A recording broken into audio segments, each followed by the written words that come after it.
చేతులు ఎత్తమంటే అందరూ ఒక్క మాటకి ఎత్తి దాని తర్వాత దించేస్తున్నారు.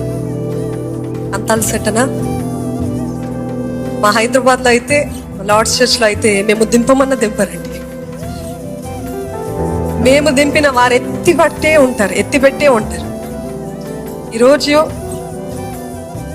ఆ రోజు మోషేకి దేవుడు ఏమంటాడు? నీ చెయ్యి ఎత్తిపెట్టు. నీ చెయ్యి ఎత్తిపెట్టినంత వరకు నువ్వేం చూస్తావు?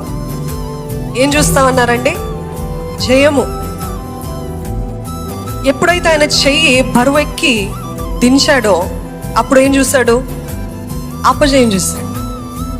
అప్పుడు ఇంకా ఆయన చెయ్యి అంతసేపు ఎత్తిబట్టలేక వాళ్ళు ఏం చేస్తారు? పక్కనున్న ఇద్దరు ఆయన చేతులు ఎత్తిపెట్టి కింద రాళ్ళను పెట్టి ఆ సపోర్ట్ కోసం, ఎందుకంటే ఆయన చెయ్యి ఎత్తి పెట్టేంత వరకు నీకు జయము అని దేవుడు చెప్పాడు. ఎందుకు దేవుడు చెయ్యి ఎత్తకపోతే జయం ఇవ్వడా?